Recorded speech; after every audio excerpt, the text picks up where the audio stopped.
Iniutos na po ng korte ng hukuma na sa Taguig City Jail ikulong sina Cedric Lee at Simeon Ras Jr. Yan ay habang dinidinig ang kasong serious illegal detention na isinampa ng aktor na si Bong Navarro. Nakatutok si Marisol Abduraman. Alauna ng hapon na matanggap ng National Bureau of Investigation ang commitment order na ipinalabas ni Taguig Regional Trial Court Judge Paz Cortez. Ipinag-utos nito na sa Taguig City Jail makulong sina Cedric Lee at Simeon Ras Jr. habang dinirinig ang serious illegal detention case na isinampa ng actor TV host na si Bong Navarro. Pero wala pang petsa kung kailan ililipat sina Lee sa Taguig City Jail, kaya mananatili muna sila sa kustodiya ng NBI. Siniguro naman ng Taguig City Jail, ligtas si Lee sa piitan.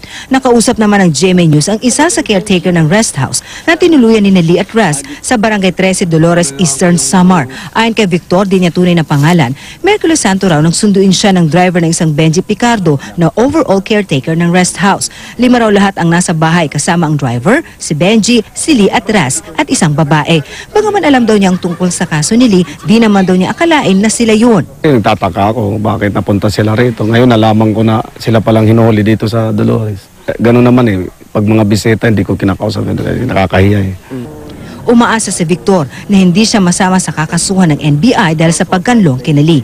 Kasabay nito dininig kanina ang motion for reconsideration on judicial determination ay inihain ng kampo ni Lee. Tumangging magbigay ng impormasyon ang kampo ni Lee hinggil sa pagdinig. Hindi raw pinapayagan ng korte na magsalita ang magkabilang kampo ukol sa kaso.